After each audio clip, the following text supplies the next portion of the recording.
to go. Hi, everyone, and welcome to True Crime Tuesdays on the Ghoulfriend Hour. I'm your host, Rachel Faust. Let's get weird, Delaware edition. Yeah. There it is.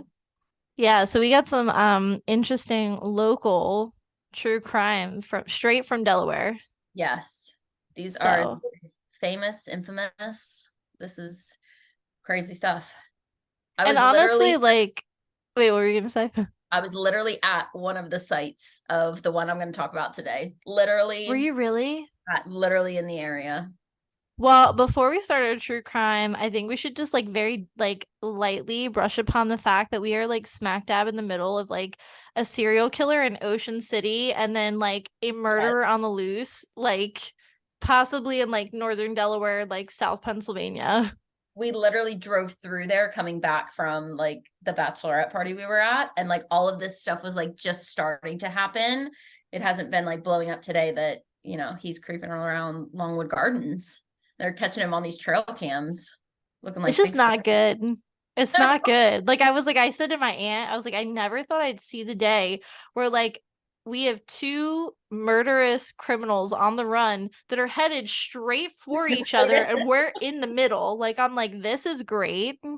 Yeah, it's wild. Like I keep seeing like the updates and stuff on Facebook, and it's just like, oh my God, this is like really happening. Like in This is areas. why like I don't know if you are like this, but I'm gonna say people like us, like we are so invested in true crime because if we ever even find ourselves the unfortunate, I don't even like the V word, the unfortunate bystander of a potential true crime episode, we know we already have a plan. Like I'm the person that sits in the room. I'm like, okay, if someone breaks in right now, I'm grabbing the mannequin next to me and I'm beating them to death with it. Like I'm gonna fight like with whatever is here. If it's a table lamp, if it's my vase, Yeah, I'm if not going it's to like, see.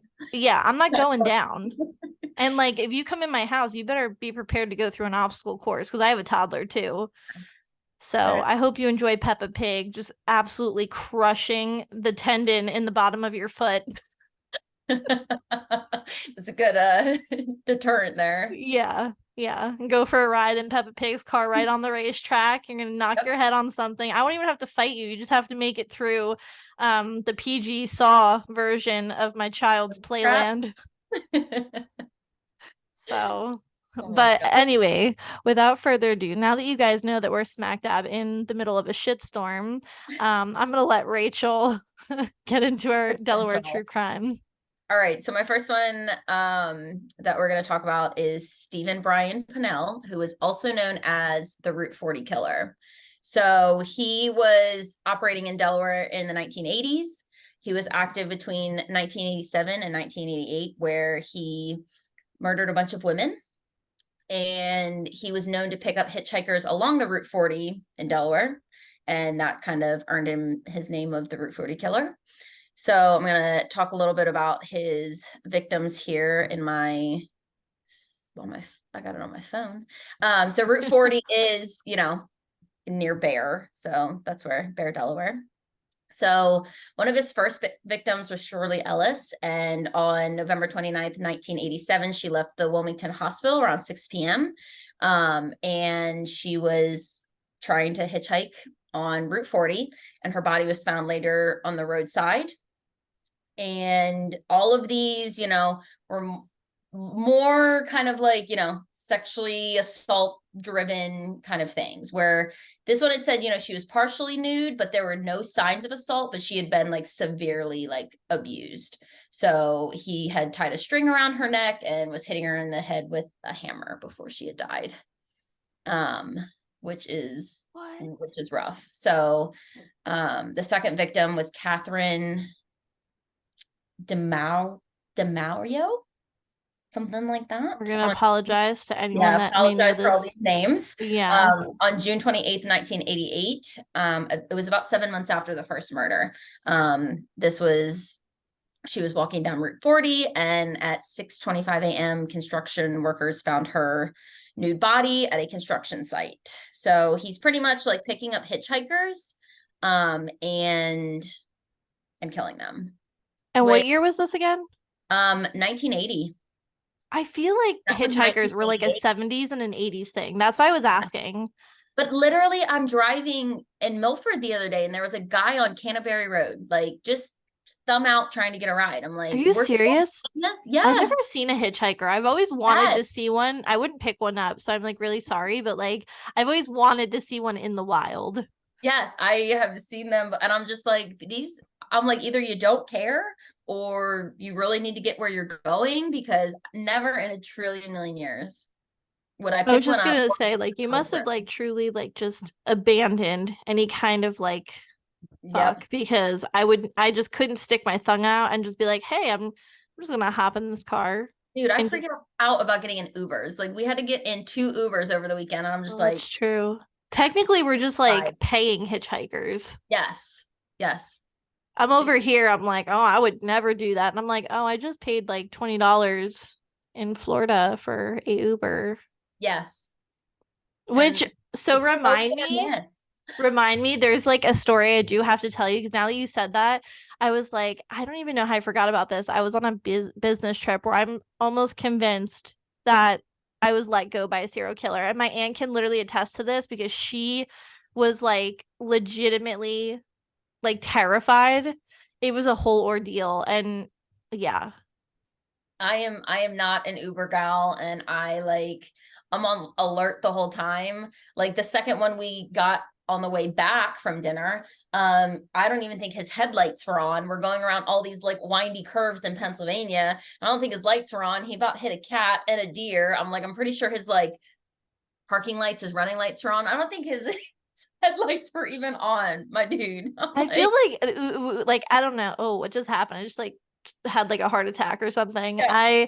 So Uber drivers should have to provide like pictures. I mean, I guess they could fake that too, but like provide some sort of picture that proves that they have working lights, working turn signals. There was Like like half-eaten crackers and like the little thing where I was like sitting like this in the back seat, and I was just like, don't touch anything. Like the window is all like smudged and there's half-eaten food. I'm just like, this is when Yelp comes in handy. This is when you do deserve a 1 star. yes. I'm just like, oh my God.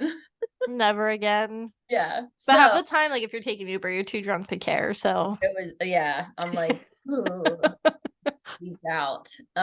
Speaking about skeeved out. So like his previous victim, she was also strangled and killed with a hammer. But unlike the first murder, this woman, Catherine, was covered in blue fibers. So that's going to come into play soon. So special police forces, along with the FBI, their profiling unit, they were,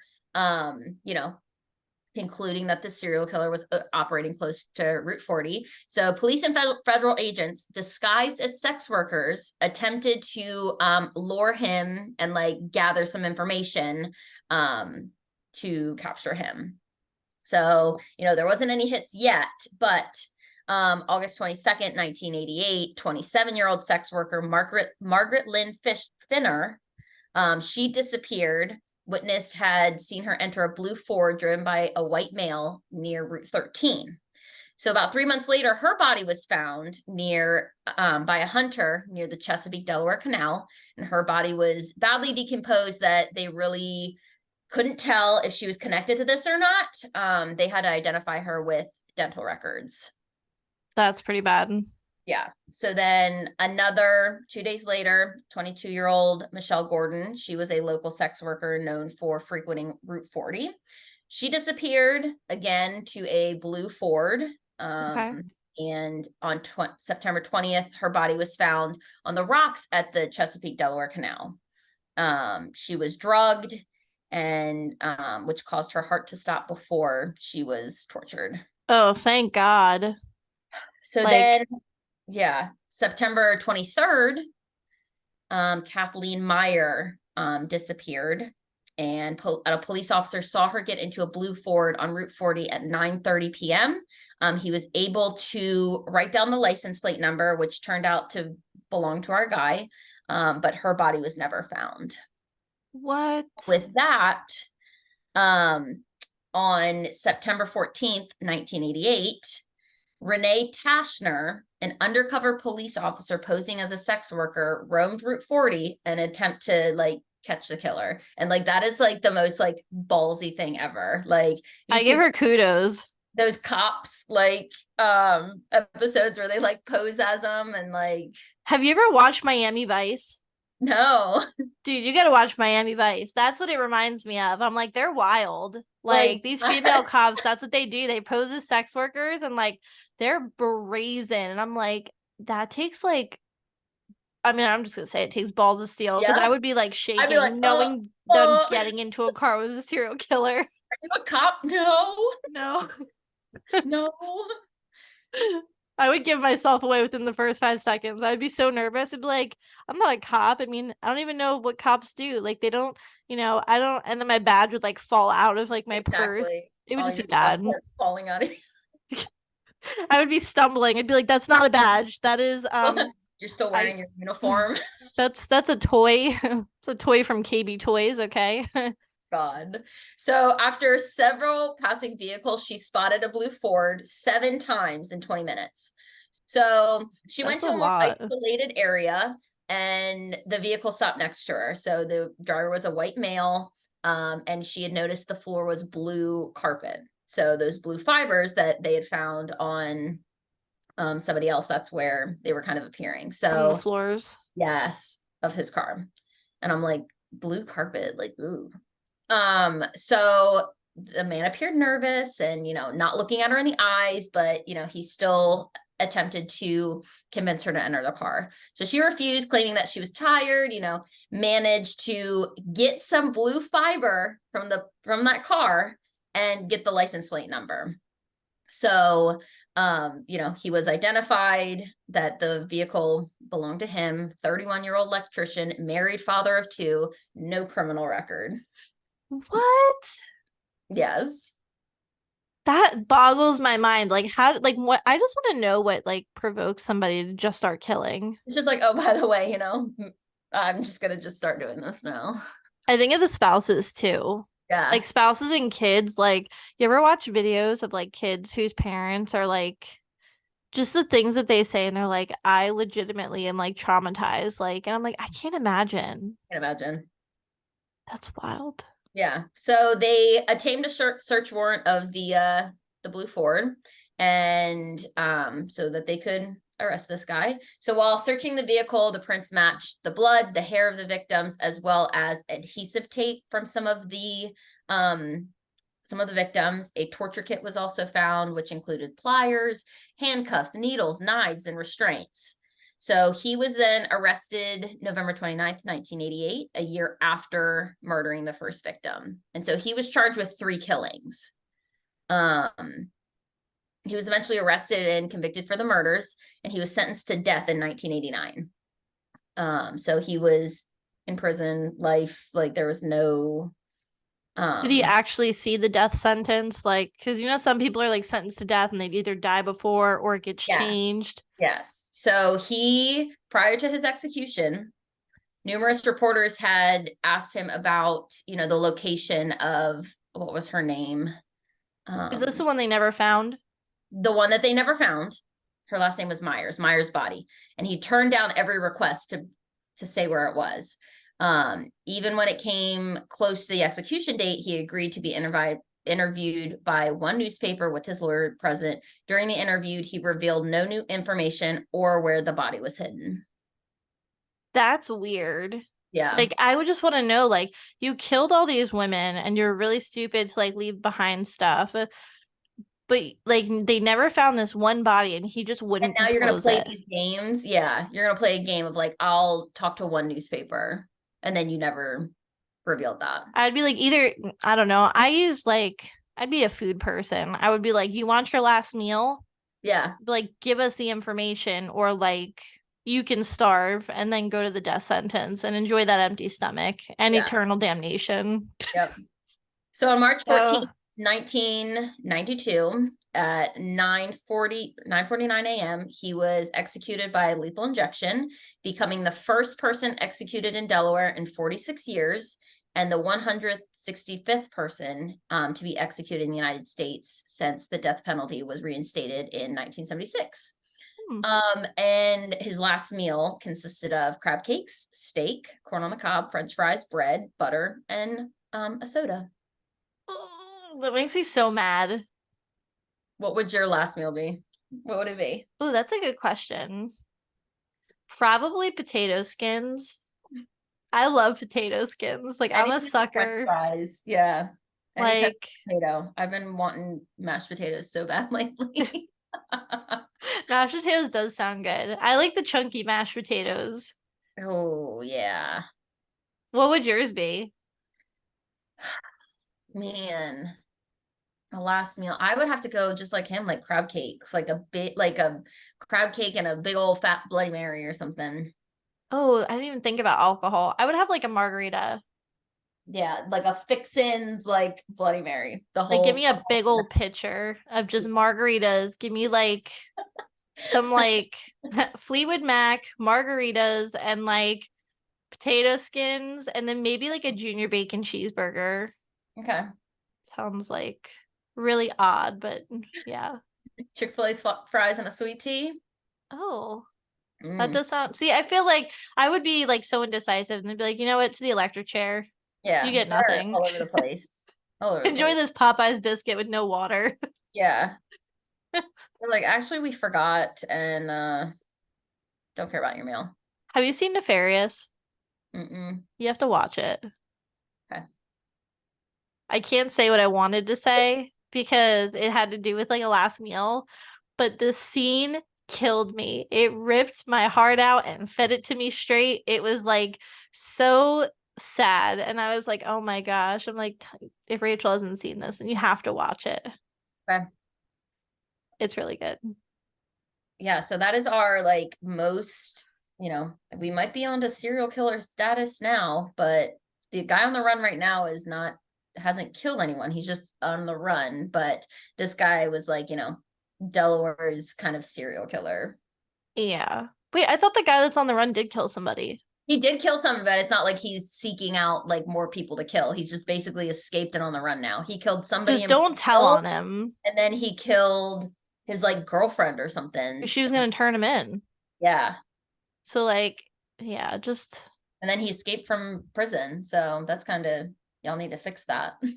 that scares me right there. Like if he escaped from prison, the problem. Yeah.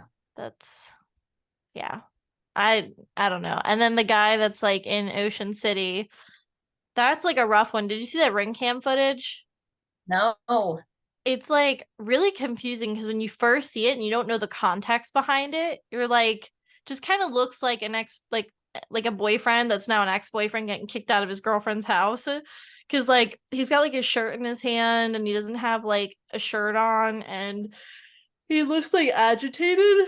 And like the door like slams behind him and you don't see his face, but like they're using this because it's the only thing that they have to go off of. But he like went and like trigger warning, this is gonna include like sexual assault, but he went in and like RAPE'd this girl and she was like in such shock apparently that like it wasn't like a fight or anything. It was like it happened and then I This is guess just something out she of doesn't like, know. huh? Something she didn't know. Yeah, I guess that's what I was reading. There's not like a ton of details, but the video is of her like pushing him out of the house and like shutting the door behind him, but it looks so casual. It's like really scary, like when you know what happened. Because Yeah. everybody's like, oh, like he can't be that bad. It probably was like a domestic or something. And then like a bunch of people were like, no, this came out like from the police stations, like they're telling people like this is all they have to go off of image wise, but that the DNA that was found on this girl is also connecting to like I don't know how many, so don't quote me on this, but like 6 other murders. And they're now thinking that like he's like a serial killer. And so like he went from like I can't remember what the town is in Maryland. Maryland's got too many freaking places there, but he like worked his way down to like Ocean City and like is like coming this way. And so like we're like on alert from both sides because we have this guy that just like escaped and then we have this person who now is potentially a serial killer because his DNA is like incriminating him with like these other murders. Let me tell you, ring doorbell footage, when you see that stuff come up, is like so eerie. Like, oh It my God, like the ones you see on TikTok. I'm pretty sure I follow a page and it's just like weird ring doorbell stuff. God, that stuff is like goosebumps, like creepy stuff. Like people just wandering up at like 3 a.m. like, hey, can I use your phone? Like, no, like, it's mm-mm. just weird. Why aren't people Like locking their doors? I will compulsively lock the door or check the door. Like that's no. Matt. But Mm-mm. I'm convinced it's because Matt's seen some stuff. Because Matt is like, I'm he like the literally will like go coordination. downstairs, lock everything up, and then he's like, I just gotta go make sure all the doors are locked. And he goes down Yes, again and like locks that's them, and me. I'm like, Yep. okay. And then like, Mhm. like it's Yep. like the middle of the night, and he's like, did I lock the front door? And I'm like, Matt, you locked it twice. Like, Yep. That's me closing shift. I was like, I gotta make sure everything's locked and shut and it's heck no. scary. But like Yep. going back to like what you said about Ring, not to deter too much, but there was a night, and like I have the video somewhere, and I really want to learn how to like paste videos and stuff into Zoom, because I like the dog started going crazy, and Bosley, like when he's upstairs, he doesn't bark at anything like going on unless he like physically, if somebody's like within like feet of the house. So like if he starts to bark, that's when I get up and I'm like, okay, like Matt, like, so I heard him doing like that growl thing that he does, and then he like barked, and it was kind of like, Mom, get up. And so like I got Matt up, and Matt like goes to look, and he's like, I felt like I heard somebody. And like we didn't see anyone, and he's checking the windows. So then my normal instinct is like I go to the Ring camera. Rachel, I almost threw up because I opened it, and I mean the wind is blowing all the time. It's a much different sound. This was breathing. Like it was like somebody was out of breath, like standing right next to the ring. And I said, Matt. So Matt's sitting there and he's like, well, what and like kept stopping. I was like, yeah, because you can't figure it out either. Like I was puzzled, but then like I was sitting there and my body was like so tense because I'm like, is somebody out there? And then like of course, he goes down there and he's like, well, I'm gonna look, and he gets all amped up and he's like, all right, like I'm like, don't open the front door, let them come in, like let them infiltrate our territory, because then we have every right to like send them out in a body bag. That's the way this rolls. Like, and Matt's just like, no, I'm gonna go see. I'm like, okay, this is every horror movie on the planet. Oh And you're gonna leave me to fend with just the two dogs and Maisie, and like, God. so yeah, but it was freaky. So I'll have to find the video and like send it to you. But it was probably the creepiest. I sent it to my mother-in-law because I was like, is it just me, or does that sound like somebody like legitimately out of breath? Because it was breathing. It was not wind. Wind just kind of sounds like it's like It's like your like ghost. that. This was like inhale, exhale. So yeah, Oh God. still didn't find a reason for it. Couldn't, but like, and Matt said he was like, I felt like I heard somebody. He's like, so he thought somebody was like around the house. And we've had some weirdos like come through. We had a guy that like stole our neighbor's purse out of her garage and was like high as a kite and was walking through our backyard with one high heel on and like a trench coat, and like he was like half Oh naked. my Yeah, God. it happens all the time. I mean, we got Shawnee Acres, we got yeah, there's a lot. I'm Girl. starting to think it's just me being the magnet, like the epicenter for weird. Yeah. But anyways, so now that we've digressed, what is your next Delaware local true crime? All right. So this is where I was earlier today. So when we talk about this, so this is one I remember hearing my dad talk about, and um my nana is a hairdresser, and she used to do this guy's mother's hair. So it's kind of like, Delaware is very small and who's who, and everyone knows each other. So this one is like, I remember hearing about and the odd details of it, and very, very crazy stuff. So this is the murder of Kimberly Holton.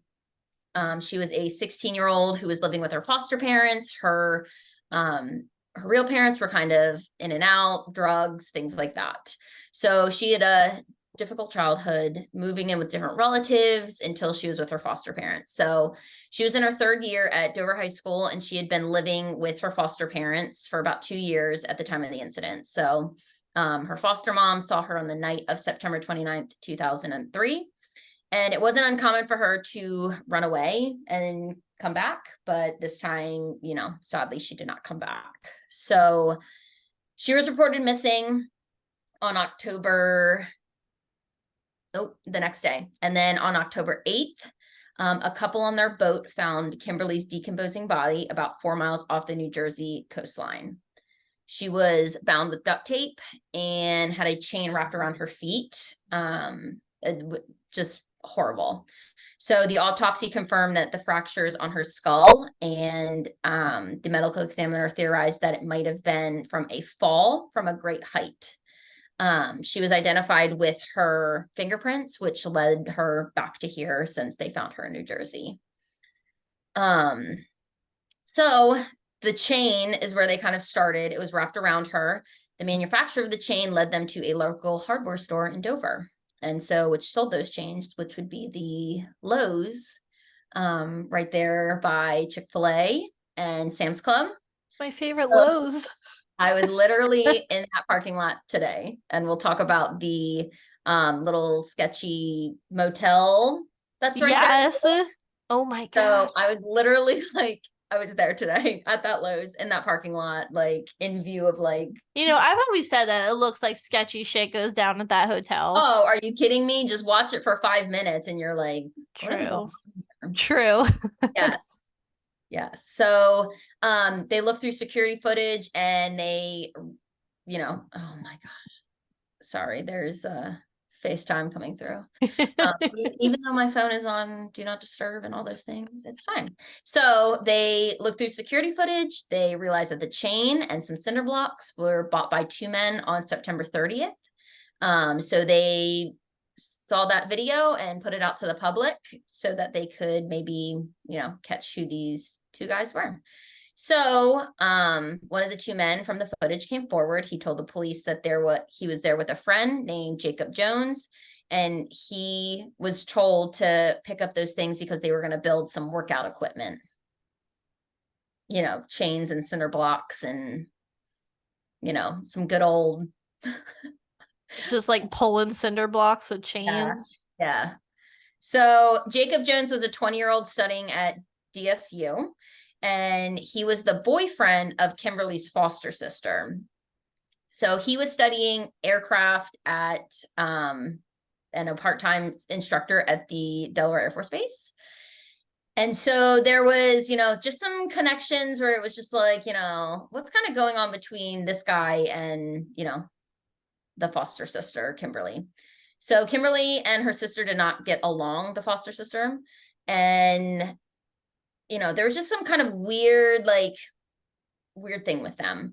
So he was brought in for questioning on October 17th, and he had admitted to buying the chains and the cinder blocks and, was really keeping up with, this was our workout equipment. And I was just like, this is ridiculous. So before the police could get any further with him, he killed himself on October 20th. And if that doesn't say I knew something. Guilty. Exactly. So before his death, he had told his father about the involvement, and he also named his 23-year-old friend Michael Kaiser, who might have been involved with this as well. So Michael was then questioned on October 27th, where he admitted to being present when Kimberly was murdered. And he said, in fact, he had picked her up on the 29th from her house. They had drove to a local motel where Jacob was already there. So that motel to the side of Lowe's. Told Kimberly that they wanted to help her with the issues that had been with her foster family. Both Michael and Jacob had sex with her at different times. And when she had got out of the shower later, Michael said that Jacob smothered her while Michael was holding her down and threatened, oh God, I can't even imagine. So then Jacob threatened to kill him and his girlfriend if Michael didn't help him. That's a lot to process. Yeah. So after her death, the two guys bound her with duct tape, wrapped her in a blanket, put her in the trunk of Jacob's car. And then they think that he drove to the Air Force Base and they took off in a plane. So there are records of him taking off at around 11:45 p.m. on September 30th and returning around 1 a.m. the next day. They loaded her body into the plane, flew out to the Atlantic Ocean, and dumped her body in there. They were hoping that her remains would sink with the chains and the cinder blocks. And they think the workout equipment. The authorities believe that the cinder block shattered upon impact, and that's why she kind of floated and did not sink. That's probably, was that where the head injury came from, I'm assuming? They said from a high impact. So then they had also found a receipt from a motel on the 30th in Jacob's dorm room. So that's really gross of them, like to like lure like this young girl. Yep. Do what they did with her, especially when this is her foster sister's boyfriend. Yep. And there was some kind of like issues or fighting or weirdness about it. And it's just like, you killed somebody over, like, if that was your motive, like that's not even like your fight. Yeah. Like let them fight it out. Yeah. Damn. So Michael was offered a plea deal, but turned it down and opted to go to a trial. He was convicted of first-degree murder and conspiracy to commit a murder. And that was November 2004. So then he was sentenced to life in prison without the possibility of parole. And he is still incarcerated at the James T. Vaughn Correctional Center in Smyrna, Delaware. Wow. That's crazy. That's like movie stuff. Like, that's not Dover, Delaware. No, like if you know Delaware, like that's just not like, we had a meth lab blow up once, and like there's always meth labs blowing up. Like that's about like yeah, that's that's about like the norm for us. Yeah. But like to have like that, like that's just, yeah, that's bad. Yeah, I was literally sitting in that parking lot today. Like after leaving Lowe's, I did not leave with cinder blocks and chain for our workout equipment. And there's the motel just sitting there, and I was sitting there. I was like, hold on. I was like, we're talking about this tonight. I was just like, so crazy. It's just weird. Isn't it weird to think about like your hometown? Because like we even where like my hometown where I grew up, like we had, I think 3 like notable ones, like where there was like a body found behind like the ShopRite, and this chick was like murdered. And so it's like, you think about it, because like these are places that you frequent, and you're like, I'm like standing somewhere where like a really like evil plan and like thought either like came to fruition or was like plotted. Yeah, it just absolutely wild. That's insanity. I don't know, like I feel so bad, like, I mean, I don't know what kind of relationship she had with like her foster parents, but I mean, like if they did care about her, like I feel terrible for them, and I feel terrible for her. Reported her missing pretty quickly. Yeah, they had to wait, but I'm just like, that I just can't, like, and this is why we talk about all this stuff, because I'm just like, never in my brain would be like, let me put this person, and I'm gonna go rent a plane from my college where I do like flight stuff, and we're just gonna, I could see. I just don't understand people who can carry that on their conscience. Yeah, that's what gets me, is like the conscience thing. Like exactly. I feel like my conscience haunts me. Yeah, I feel like those people don't have those. Their brain's not right.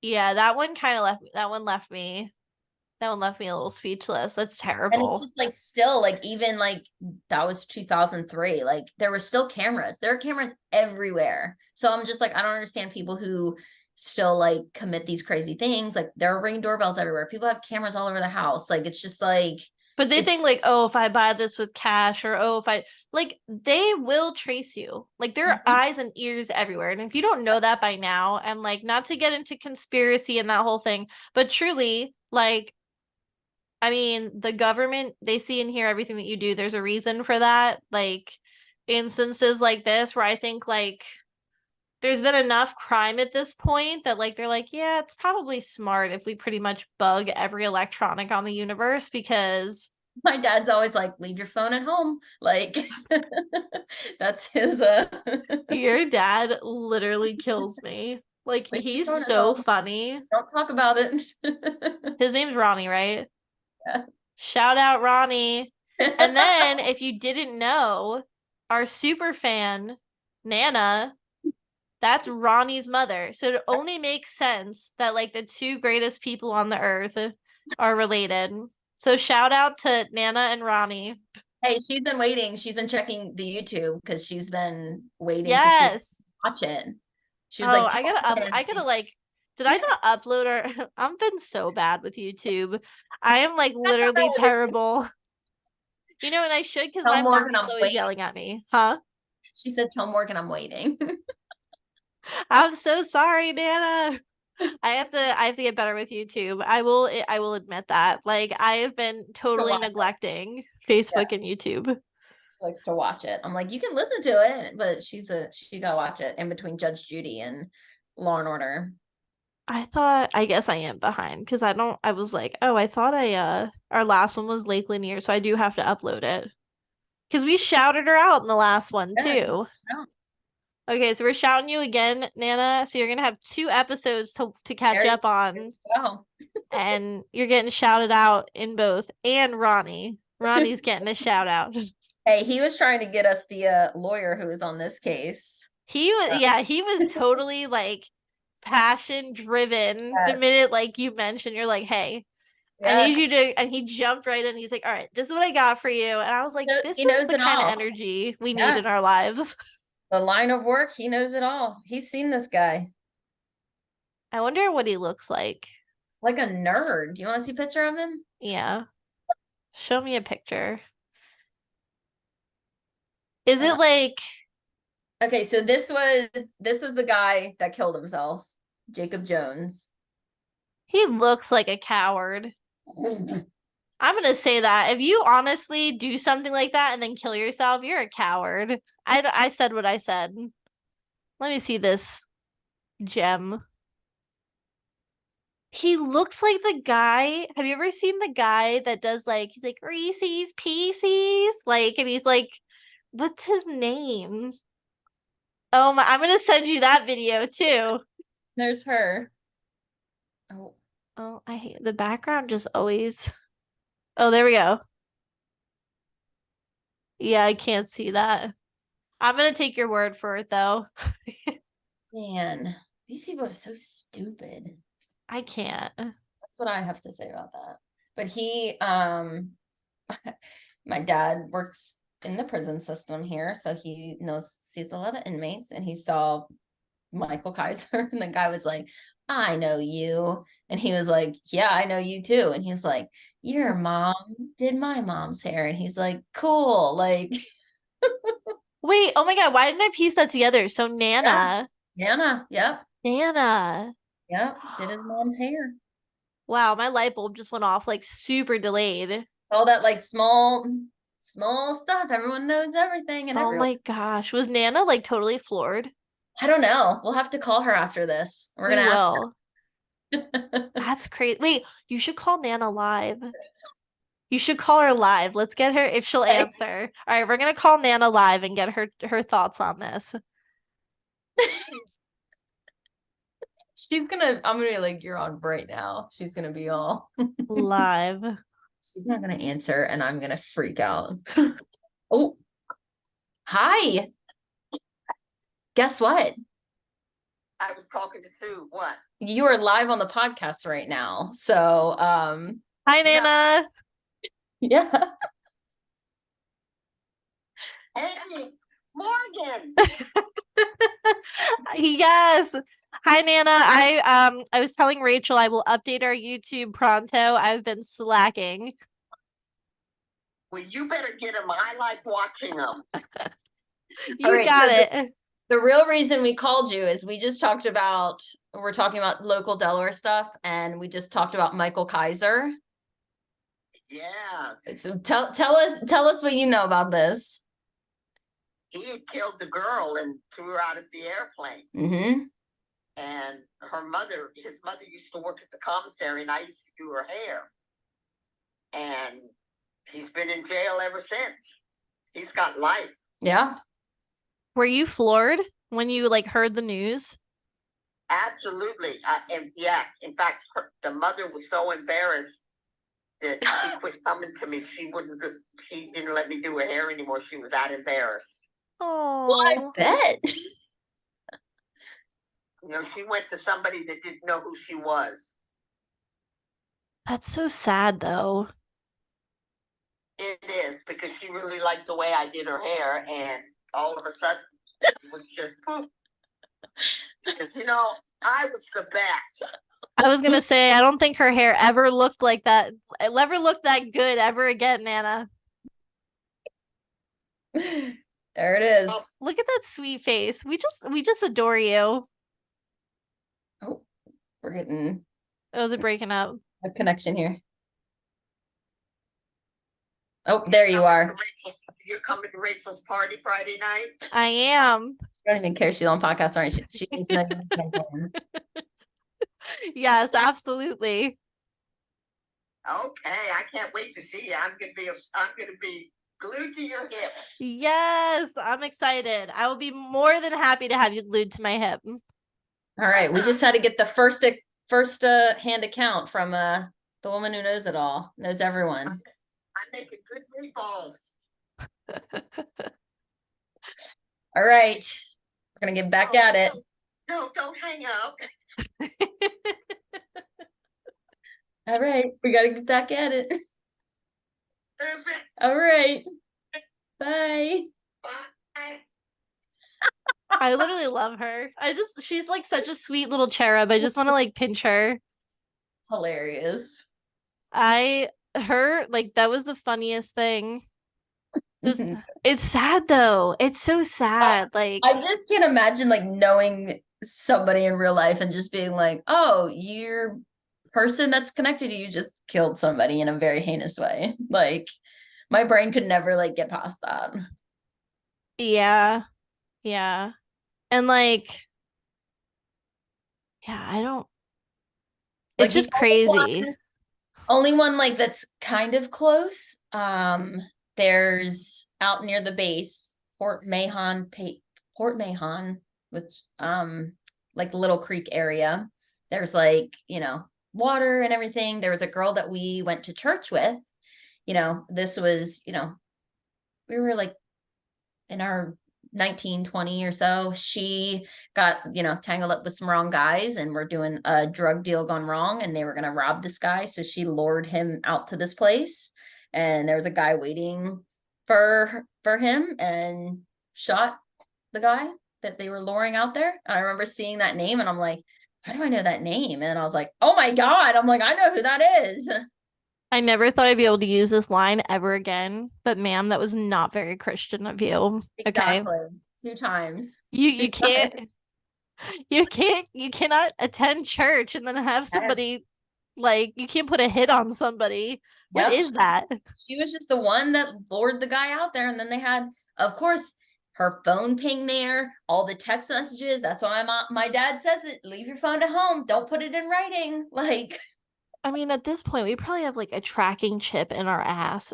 Like, I just like I don't even think it's about the phone anymore. Like, we definitely are chipped and like tagged at some point. They just have to like just you're like gonna risk it all to be stuck in prison the rest of your life. Like, I just yeah, that part also gets me. Like, who wants to eat that nasty ass cafeteria food and like exactly. have a roommate? Like, people irritate me. Yeah. The only roommate that I can even really stand, well, I should say, because I have 4 roommates technically. And I'm like, but like we have like space. If I was in that small cell with like 2 other people, 1 other person, I couldn't live like that for the rest of my life. And like I would be angrier and angrier by the day because it would be like lack of sunshine, lack of good food. I wouldn't, I would be a very nasty individual. All Yeah. right, tell us what you got going All right, on. so I'm actually gonna do one instead of the two that I have.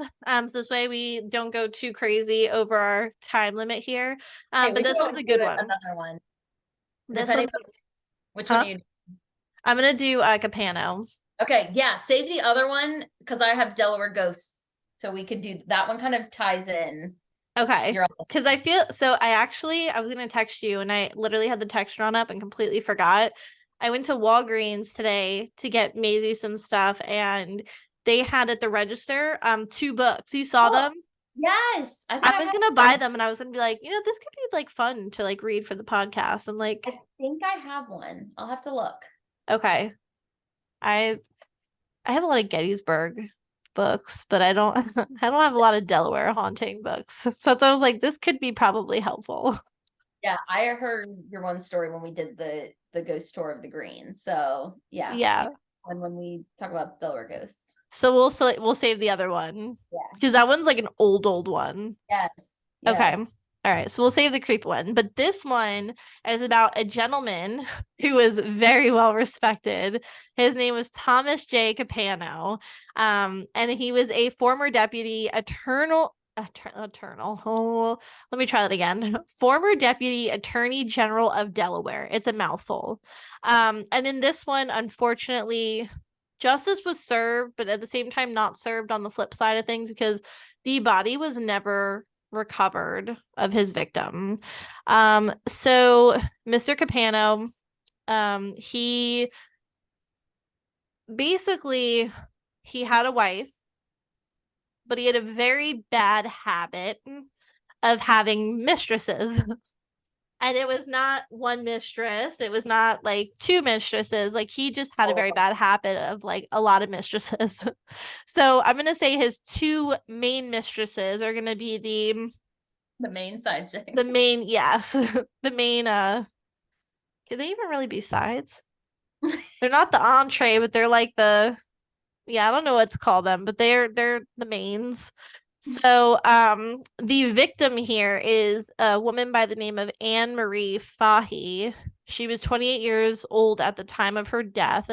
And she was the appointment secretary to Governor Thomas Carper. So they had started having an affair. And the part that I don't understand with Mr. Capano is he was a very even though like he had mistresses, his mistresses were not allowed to have what is like the male version of mistress? I don't know. They were not allowed to have boy toys. We'll say that. Oh, of course not. So like it just cracks me up because I'm like he was an extremely jealous individual. He was allowed to have mistresses even though he was married and like this super highly regarded person. And it it just basically floored everybody when all of this came out. So Capano was a member of a super prominent family of Delaware land developers and building contractors. He became very rich. He was super connected with state prosecutor and political consultant. He was basically known to everybody in the political system in Delaware. Anne Marie Fahey was the personal scheduler to Governor Thomas R. Carper. She was an attractive 30-year-old member of another well-known family and was attempting to end a romantic relationship with Capano. So she no longer wished to carry on the affair, but Capano, being the super jealous, mistress holding man that he was like, well, if I can't have you, then nobody can have you. So, as a result of this, he murdered her. He dumped her body into the Atlantic Ocean. And basically, all of Delaware, this is like a super hot, trial that went on as U.S. Attorney Colm F. Connolly built a case against him. So He was tried and he was sentenced to death in 1999 by the Superior Court Judge William Swain Lee. And in January 2006, the Delaware Supreme Court affirmed his conviction for murder, but remanded the case for sentencing because the death penalty was imposed by a non-unanimous jury verdict. In February of that year, the state abandoned their efforts for capital punishment, opting to leave Capano in prison for life without parole. Capano's attorney stated that they would continue to appeal his conviction in federal courts. And in April 2008, the U.S. District Court reaffirmed Capano's conviction, rejecting an appeal, which was made by Capano's lawyers. So the funniest thing about this was that even though he was sentenced to death, this whole thing went on, and they were like, all right, he's going to rot to death, like in prison for the rest of his life. His ending is very ironic to who he was as a person. So we're going to kind of get into the disappearance investigation a little bit.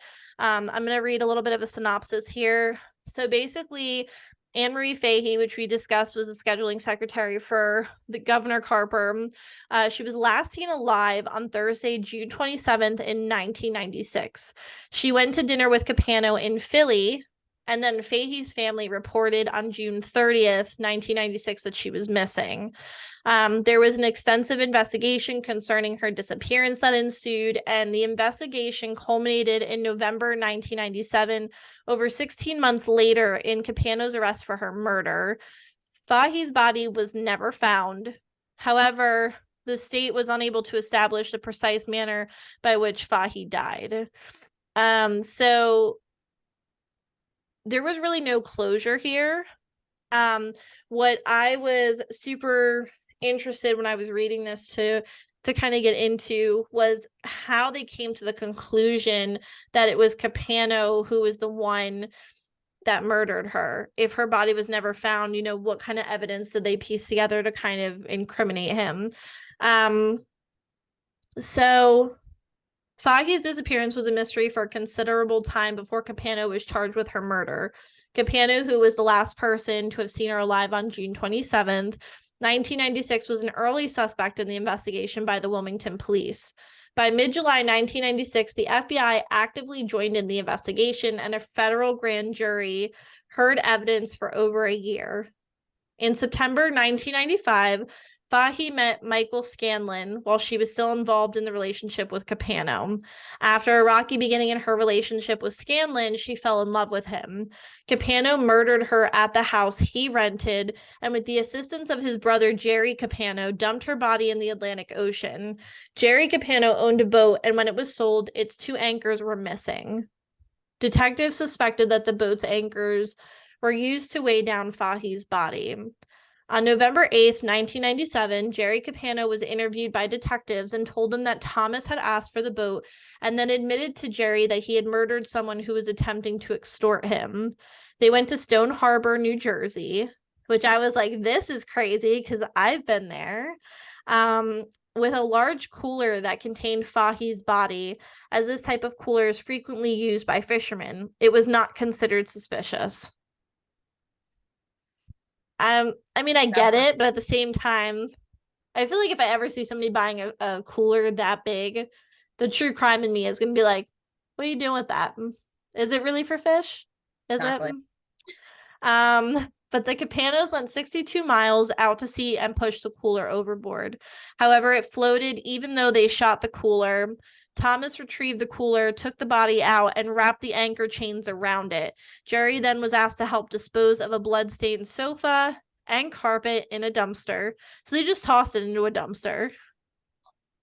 And this is why I was saying I was really intrigued. I'm like, well, how did they come to this conclusion? And then when I started reading the evidence, I'm like, you guys left a paper trail. And like that's it. That's literally, like, I'm like, you guys just threw it into a dumpster. Like, somebody's not gonna like be like, hey, look at this sofa and blood-stained carpet. So It was in a dumpster, which was managed by another brother, Lewis. Subsequently, Thomas ordered Lewis to empty the dumpsters, and Lewis had them emptied out of their regular schedule. The cooler was found on July 4th, 1996 by fisherman J. Chubb. Investigators did not, I can't say that word without laughing. Investigators did not have a murder weapon or a body, and investigations into Campano's records in buying guns was not revealing. However, Campano's mistress, Debbie McIntyre, so this is the second main mistress, had bought, yeah, I'm like, Deborah McIntyre. So she had bought a gun and when questioned by investigators, admitted to supplying the weapon to Campano. So she was an accessory. And I mean, quite honestly, I hate when a lot of these mistresses or these women, they're like, I had no idea. Like, if you're romantically involved with somebody, like, I mean, I can understand there's some people like that are maybe like just oblivious, or maybe they aren't having a good time in their marriage and they're not as connected. But like, I don't know about you. Like, if Matt even farts, like, I know he farts. He could be like downstairs. I'm like, did you fart? Like, because like that's how connected you are. Like, you're with this person every day. You've taken a vow to them. Like, this is it. Just, I guess it just boggles my mind that like you can claim that like you have no idea any of this is going on. And he brought the whole family into this. Literally, he has both his brothers. He's already a high profile like type guy. And then we bring in these, you know, she worked for what, the governor? Literally. We bring in the whole family, and it's and just you know everybody in that office knew an affair was going on. Exactly. Like, that kind of stuff spreads around work like a wildfire. So like, how like do you not, you know what I'm saying? So if she went missing, that's definitely what put him on the map, because people are like, oh, we know that they were like doing some naughty stuff. That's why I'm totally on the side of the woman with Chris Watts. Like, she had involvement in that. I know she did 100%. Not a doubt in my mind. I know she did. And she just looks evil. Yeah. So if you hear this, we know what you did. Yeah. So the craziest part that I was reading about the trial, so they basically took a poll when everybody went into the courtroom, right? And the jury, they said, was split like legitimately, like straight down the center. Half the people were like, no, there's no way he could have done this. Like, a body wouldn't even fit into a cooler and all this stuff, right? And then the other half was like, he definitely did this, like without a doubt in our mind. And so that was before it even had started. So they start doing sorry, I have the yawns tonight. But they start getting into the evidence and whatnot. And there was a girl who was in the audience that was basically, I think she was 20. I want to say she was close in age to the victim. And they were, you know, she had recounted that somebody in the courtroom had said, like, people were arguing about the whole cooler thing. They were like, there's no way you can put a body in there, yada, yada, yada. And somebody in the jury was like, you know, well, let's use the cooler and like, let's put a body in there and see if it'll fit or whatever. And they were like, well, do we have anybody in the room? And it was this, I think her last name is Riley. Erin something Riley. They basically said, like, she said she felt all eyes in the room on her because she was only a couple inches shorter than the victim. And everybody was kind of like, all right, you gonna step up to the plate? Like, so then she did. She was like, this is gonna help, you know, give this woman justice. So she kept her heels on, she said, to make up for a couple of inches that the victim would have had. So they did. They opened up the cooler. She stepped in and she said that she felt like this rush of just like nervousness come over her. And she said she kept her eyes like squeezed tight during the entire thing. And she didn't know why she did that. But she said it was such a dark, like just horrible feeling. And she said that you know, when she put in there, you know, that Thomas Capano had claimed that he put the victim on her side and pushed her knees up into like a fetal position and like described how he had put her into the cooler. And I don't know why this cooler, like, I'm not really sure why it was like super significant, especially after having claimed that they had, you know, changed some things around and whatnot. It had anchors to it.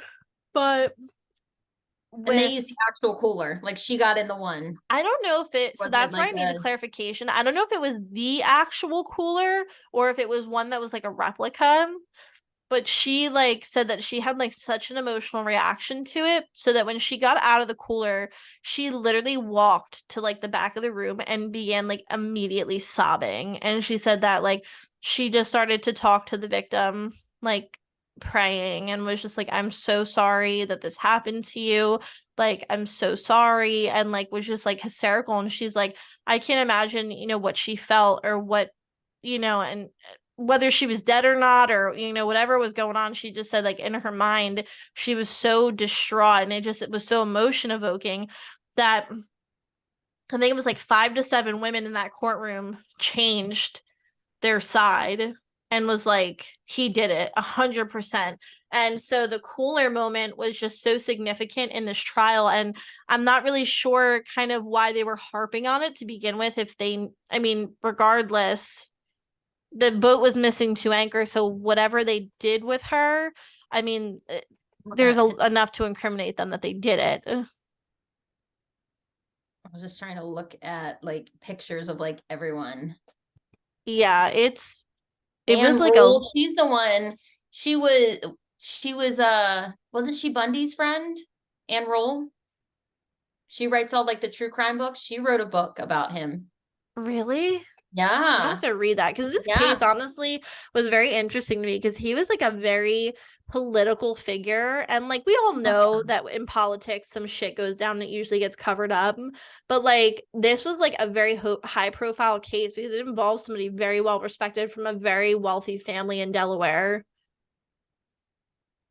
Just gotta put like faces to like the names and stuff like that. Wow. Look at this guy. What a nerd. He just looks like he's crotchety. You won't be able to see it. That's why I cannot wait to figure out how to get like pictures and stuff in here. But so they, and then another thing was they kept saying that like he was very handsome. And so kind of getting to the end of him being sentenced to death. So I thought it was like the judge was just spot on. Judge William Swanley could have overturned the jury's January 28th recommendation and sentenced Capano to life in prison without parole. But before Tuesday's sentencing, Judge Lee had indicated his decision by saying that he would give the jury's recommendation great weight. The defendant fully expected to get away with it, and if not for his arrogant and controlling nature, he may have succeeded. Judge Lee said in a court, he is a ruthless murderer and feels compassion for no one and remorse only for the circumstances he finds himself in today. Capano showed no emotion as he learned his sentence and mouthed, "It will be all right," to his mother and brother Joseph as he was led from the courtroom. On January 28th, the jury recommended in a 10-2 vote that Capano should be put to death by lethal injection. Tuesday's sentencing is the end of a sensational trial and the beginning of what could be a long appeals process for Capano. Judge Lee scheduled Capano's execution to take place June 28th, but in Delaware, it takes an average of 8.5 years for a death sentence to be carried out, which in my opinion, if it took you however long it took you to kill somebody, that's how long it should take them to execute you. I mean, an eye for an eye. That's just like, I don't know why it takes 8.5 years. I mean, unless there's any kind of doubt that he didn't do this, but I think it's been proven. Yeah, look, so here's then, that's a big cooler. yeah, it's like a fishing cooler. Yeah. But that's the cooler that they used in the courtroom that this lady climbed into. And there's like an interview. Somebody, she was on she was in a couple, I think, interview shows about how that case kind of changed her life and what it was like being the woman that they laid in this cooler that ultimately changed the mind of like enough people to sway the vote. Yeah. So were his brothers, anything ever happened to them or no? So I didn't find anything like that. If there was involvement, like yeah, so like that's what I was thinking. So I'm like, the fact that they were sitting in the jury, I was kind of like, I don't know. Like, I feel like, why are you sitting in the jury when you are just as guilty as him? Like, you knowingly, not even like accessory or anything like that. Like, not that I found. It says here, whoops. on January 18th, the former state prosecutor and political advisor was convicted of murdering Fahy, the governor's secretary, in June 1996. He stuffed her body in a water cooler and then dumped her body at sea. Prosecutors said formally on record, Capano killed Fahy because she wanted to end their 3-year affair. Fahy's body was never found. Prosecutors had to rely on testimony from Capano's brothers to get a conviction. Gerard Capano testified that he helped his brother dispose of the body, while another brother, Lewis, admitted helping Thomas conceal evidence. For over 2 years after the murder, Capano never gave his account of Fahy's death, but at trial, Capano testified that his other mistress, Deborah McIntyre, killed Fahy out of a jealous rage and that he was trying to protect her. McIntyre denied any involvement in Fahy's murder and said she was not with Capano on the night of the incident. Which, I mean, could that also be a plausible?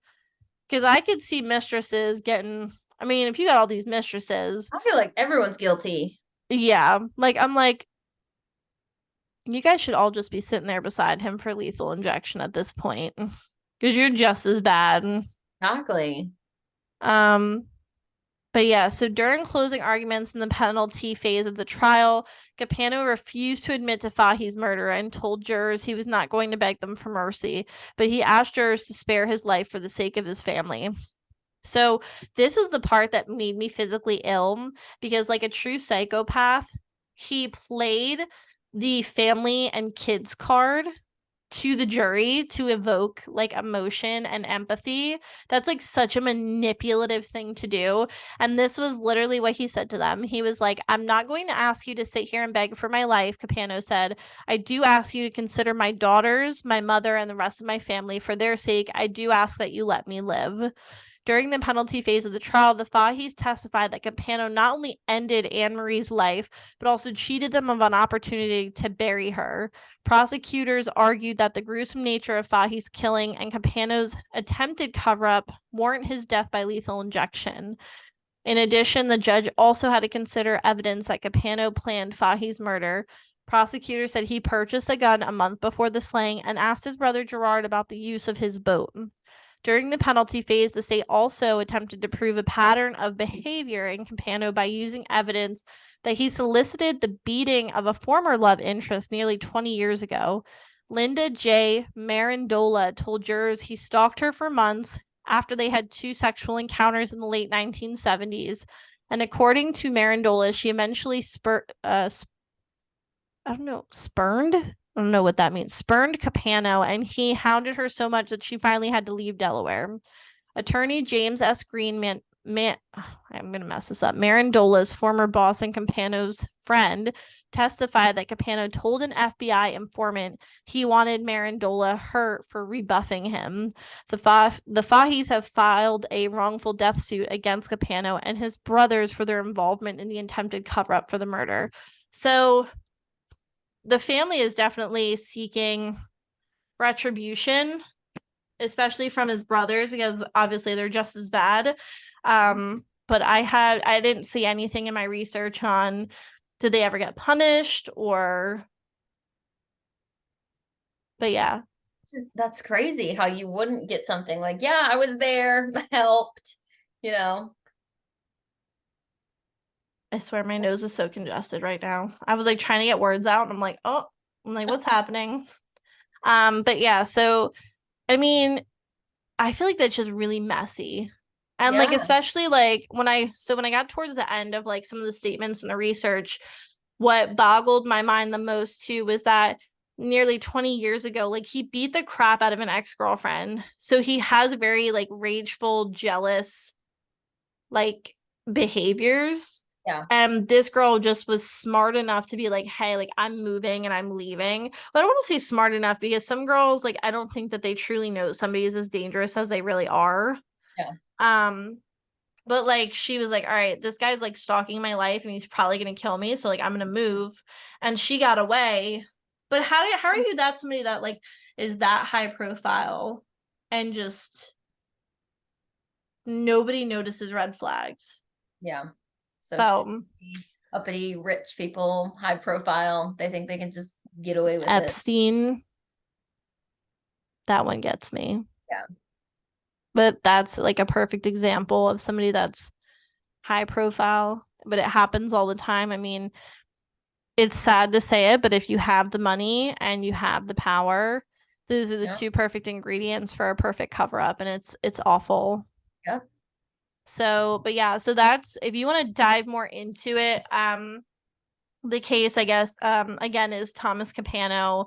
It looks like there are a lot of movies. When I was trying to look at like pictures and stuff like that, it looks like there are movies, and I went on Amazon and I bought the annual. It's honestly it's a crazy case. Yeah, she is the Bundy friend. She wrote the Stranger Beside Me. I'm gonna have to do that because I mean this really was interesting, and I like had so many unanswered questions, and like it wasn't like it was like super like this wasn't like 1902, like this was literally like relatively recent, like 20 years ago. Yeah, like I'm like this is not like a time where I don't know. I just feel like his brothers should have been. Yeah. Like that just gets me. Like if they blatantly, and I don't know if they struck some sort of plea bargain with like, hey, if we sell our brother out and prove the evidence that, that maybe they got off. I mean, I just didn't think it would be that easy, especially if you were involved. And who knows if that's just how much they were involved. Yeah. Like, how do you know that they didn't? Or if they were just like, hey, this is what happened, this is how it went down, like Yeah, if they just, like spilled it, or if it was like, oh yeah, I might have been there, I might have dumped that dumpster. Like it's like he had it all lined up with everything that he needed to do to get this like done. Like yeah. there was family involvement. And he's trying to be like, oh, he's like, please just think of my daughters. Yeah, As soon as he think of used that his when it was daughters, happening. I'm Don't like, get it I now. mean, the jury was, from what I did read, is that the jury, and I could be wrong on this. So if you listen to this and I have some of my facts wrong, just let me know. We can gladly change it. But I read that the jury was made up of a lot of females. And so I think like I said, true psychopathic manner, he was just like, let me play off of their raw emotion. And what better way to get a woman than to bring kids into it? Because they're gonna be like, oh, like babies without their fathers. And it's not like, oh, babies with a murderous psychopathic father. You didn't care about them when you were doing it.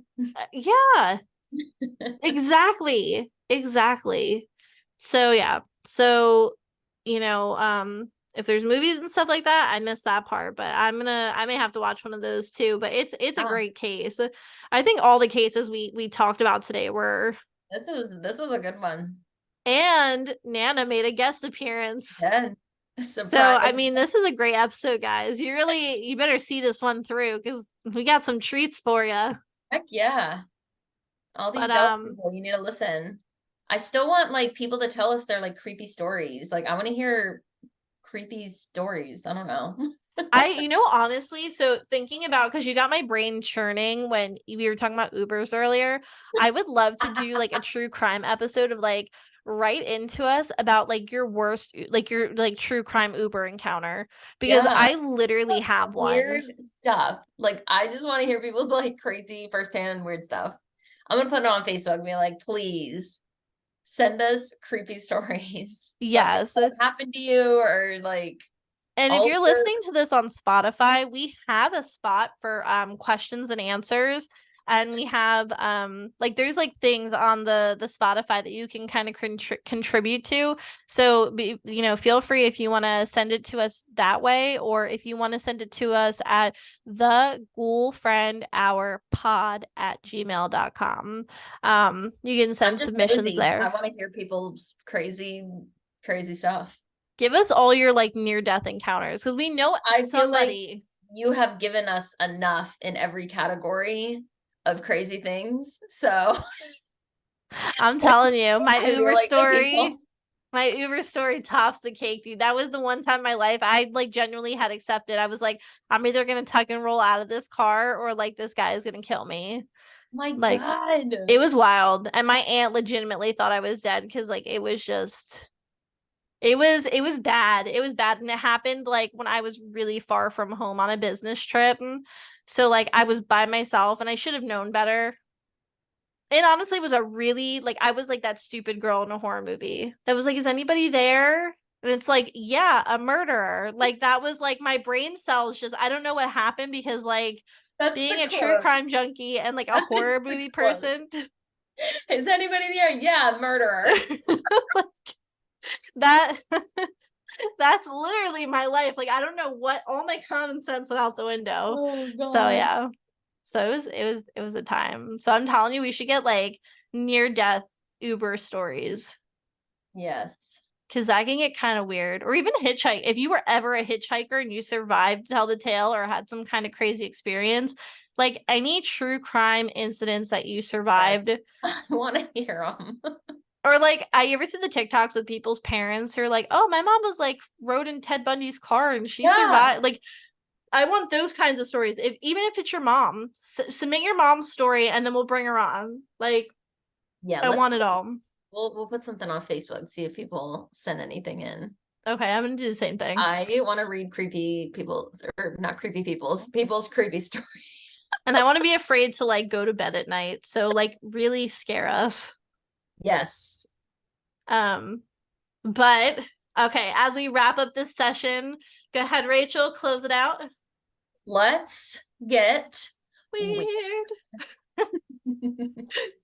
Bye, guys.